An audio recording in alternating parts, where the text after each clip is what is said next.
ladies and gentlemen, my name is Andrew Stott and I'm the Emperor of Stomaria. Today I want to discuss why you should judge us by our enemies. So something I see from time to time is people expressing concern or glee over the sheer level of visceral hatred that some people have towards Stomaria or to me personally. And while there is more than enough evidence that Stomaria is, comparatively speaking, a hugely popular nation-building project, and there's a public record of many hundreds of people that have been inspired by us, I don't deny for a minute that there are large numbers of people that would love nothing more than to see Stomaria fall. But far from being concerned by this, I make every effort to make sure that the self-defined enemies of the Empire, our haters, our detractors, are given ample opportunity to reveal themselves. And I do so simply by talking about Stomaria, our values and our aspirations as frequently and as authentically as possible. And the end result of this is that you can start to see a lot of commonalities between those that are vocal in their opposition to Stomaria. So much so that you can quite easily start to categorize them into particular groups. So let's work down the list and identify what I have said or what Stomaria represents and the group of people that oppose us for that reason. So the first one is relatively straightforward. Stomaria is a keen advocate for family and freedom. We stand for personal liberty, private property, free exchange, voluntary association, voluntary taxation, and we stand steadfast against totalitarianism, oppression, and collectivism. And this is not something that we believe in passively. This is something that I personally am extremely vocal about, having made several statements and videos about this very topic. So it is little wonder that a great many of our detractors are self-defined communists, fascists, and neo-Nazis, all ideologies that are very prominent and widespread within the Micronational community. Indeed, these advocates for political extremism are perhaps the largest group of people that dislike us. As well they should. Because we are not the least bit sympathetic to these values and aspirations. We will not hesitate to call out any entity that advocates for these values and aspirations. And we are very proud of the fact that we have driven many such entities into obscurity and oblivion by simply speaking the truth. The next group on our list can be loosely defined as fantasists. That is to say, these sorts of people don't particularly care nor likely understand our ideology, but rather they take exception to the fact that Stomaria has been known to take practical and pragmatic steps towards attaining a de facto independence through legal and legitimate means by trying to attain greater levels of self-sufficiency and self-determination. And because we routinely criticise those activities which we consider to be pointless at best and counterproductive at worst, many of those entities that engage in those activities take exception to this. For example, those that like to declare war, investigations and embargoes against some random entity, those that claim fictional planets, Minecraft servers, or vast swathes of entire continents as their sovereign territory, those that print off little bits of coloured paper at home and call it money, and so on and so forth. All of this, and more besides, falls squarely into the realm of fantasy. And if that's what these sorts of entities want to do, have at it.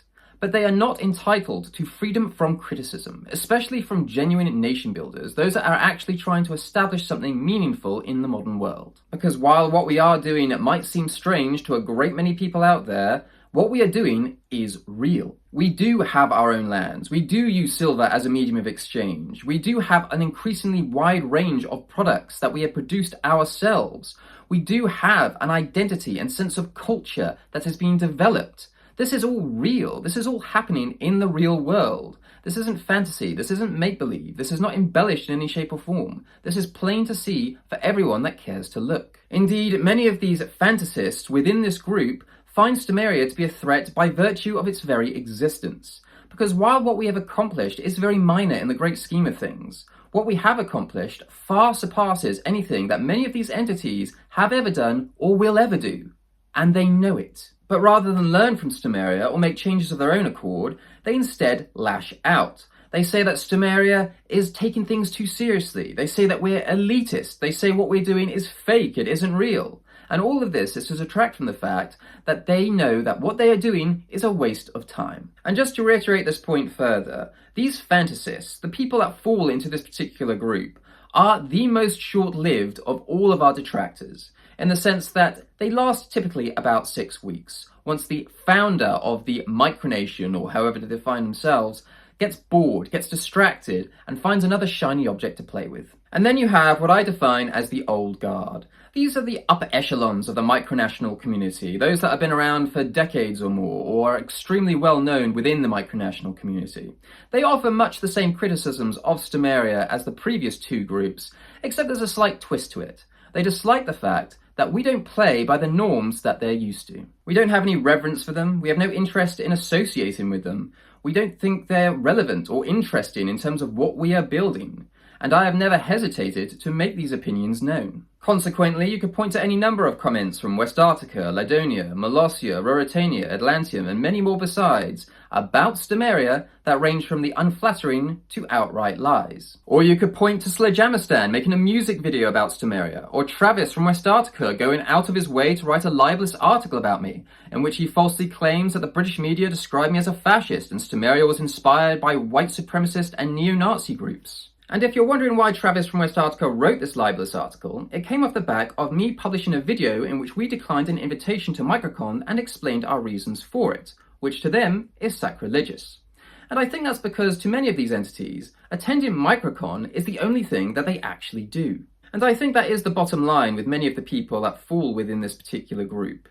They've simply given up trying. There's no development, there's no expansion, there's no growth, there's no desire to do any of that.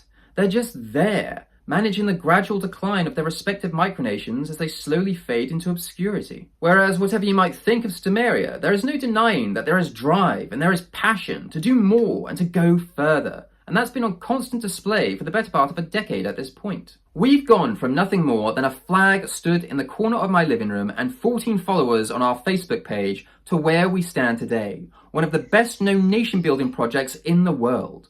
And all of this has been done from scratch, being built up slowly and methodically for years. And so in the end, our haters, our detractors, those that oppose Stomaria in some form or another, tend to fall into one of these three camps with frequent overlap.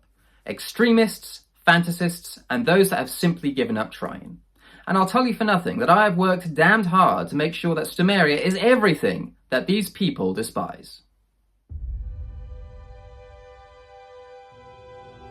If you want to learn more about Stomaria, or play an active role in our development and expansion, visit our website at www.stomaria.com and find out what it means to be a Stomarian.